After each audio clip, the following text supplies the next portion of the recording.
Hello, chào mừng các bạn đã đến với kênh Hương Giấy Flow của mình nha. Hôm nay thì mình sẽ hướng dẫn cho các bạn cách làm một cái bó hoa tiền dạng như thế này nha.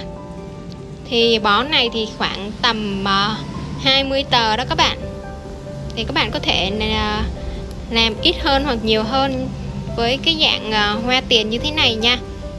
Thì mình ở đây thì mình sử dụng 20 tờ tiền 5.000 nhé. Rồi video của mình hay và ý nghĩa thì các bạn nhớ like, chia sẻ và đăng ký kênh để ủng hộ mình nè. Bây giờ xin mời các bạn cùng mình làm nhé. Rồi mình sử dụng keo trong như mọi khi này các bạn. Và tiền này thì mình sẽ quấn một đầu thôi nha. Một đầu dưới nè. Và đầu kia mình sẽ giữ nguyên. Rồi dùng keo trong để cố định nè các bạn. Rồi chúng ta sẽ xếp lần lượt những tờ tiền còn lại với dạng như thế này nha. Rồi mình sẽ xoắn ốc một đầu nè và cố định lại nhé.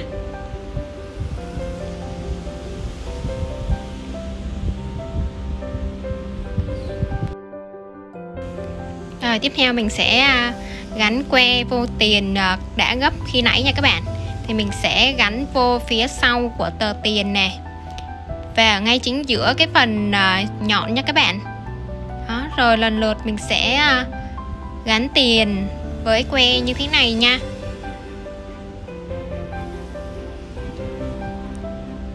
Rồi video của mình hay và ý nghĩa, giúp ích cho các bạn thì các bạn nhớ like, chia sẻ và đăng ký kênh để ủng hộ mình nhé. Rồi video thì có những vấn đề gì thắc mắc thì các bạn cứ comment ở bên dưới, mình sẽ trả lời sớm nhất nha các bạn. Rồi tiếp tục mình sẽ qua một phần là cắm tiền vô cốt nha. Rồi đây là cái cốt thì mình đã có một cái video hướng dẫn các bạn làm rồi nhé. Các bạn có thể quay lại cái video đó và mình có để link ở phần mô tả nha các bạn. Các bạn có thể nhấn vào đó để xem lại nè. Rồi những cái nguyên liệu mình có nữa là hoa sáp nè và những cành hoa sao nha các bạn. Hoa sao thì mình dùng sao khô á và đã phun sơn màu xanh cho cùng tông với lại tờ tiền xanh tờ tiền xanh nha các bạn.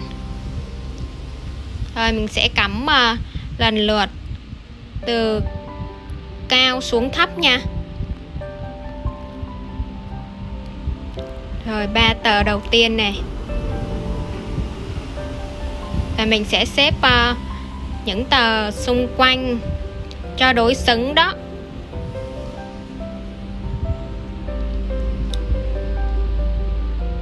Rồi đến hàng thứ hai thì các bạn sẽ cắm xuống sâu xuống một xíu nha.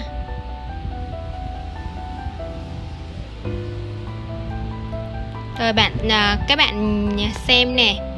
Ở đây thì mình sẽ lấy cái tờ ở giữa làm tâm điểm và các bạn cứ xếp hai bên cho nó đối xứng nhau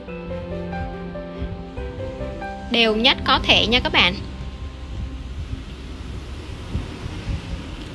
Và cái này mình sẽ bẻ đi một ít cành xin que đó. Và mình sẽ cắm xuống.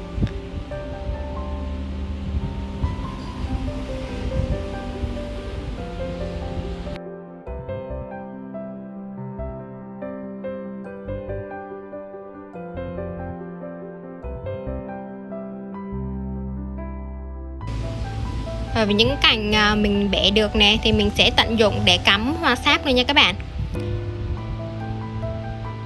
Thì những cái cành này nó ngắn thì mình sẽ cắm ở phía dưới á, phía dưới phần sát cái xốp hoa luôn, nên không cần phải dài nha. Rồi tiếp tục mình sẽ cắm những tờ tiền còn lại. Rồi cứ xếp đều xung quanh giống như cái cánh quạt đó các bạn. Rồi đây thì những cái cành nào mà mình không vừa ý thì các bạn rút ra và cắm lại nha. Rồi video của mình có gì không vừa ý các bạn hoặc là sai sót thì các bạn bỏ qua nhé.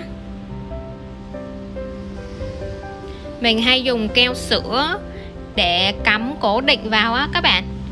Khi mà cái keo sữa khô á, thì cái phần tiền, phần que mà gắn vô tiền đó nó sẽ được cố định nhất nha.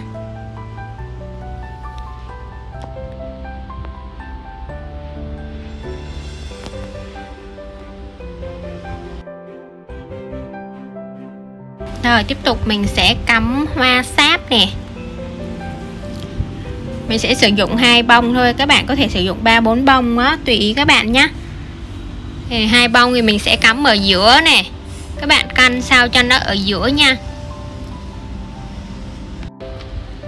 Để tăng thêm phần sinh động nữa thì mình sẽ dùng một ít cỏ điểm để trang trí lên cái bó hoa tiền này nha. Thì mình sẽ sử dụng cỏ điểm dạng nhỏ nhỏ đó. Và que cành thì mình sẽ cắm vô trực tiếp luôn nha. Cắm trực tiếp vô cái phần dưới hoa, cái phần dưới của hoa điểm đó. Thì cái cành này thì nó chắc rồi, mình không cần phải dùng keo nến nữa nè.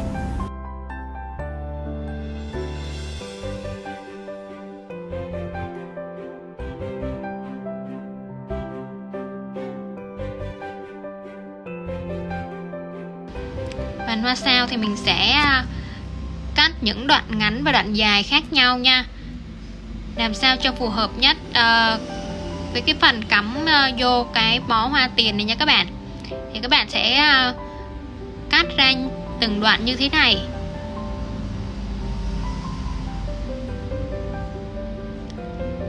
Và xếp nè, các bạn cắm xếp xung quanh phần rìa của bó hoa đó. Những cái cành nào ngắn thì mình sẽ dùng xiên que để cố định gắn với nhau nha.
Rồi giấy gói thì mình sẽ sử dụng màu hồng và màu trắng nha.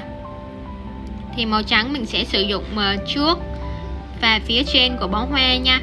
Màu hồng thì mình sẽ sử dụng cho chân bó hoa nè.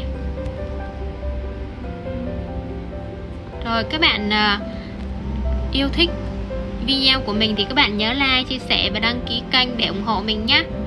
Rồi bó hoa này thì các bạn có thể xem mình hướng dẫn và làm theo nhé. Hoặc là những cái kiểu cách của các bạn có thể sáng tạo ra những bó hoa thật xinh nhé. Ở đây thì mình sẽ dùng keo trong để cố định lại cái phần bó hoa này các bạn.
Rồi gắn nơ vô nữa là hoàn thành bó hoa này nha các bạn. Ở đây mình sẽ sử dụng hoa màu đỏ thì mình sẽ phối với nơ màu đỏ luôn nha. Rồi gắn thêm một cái tem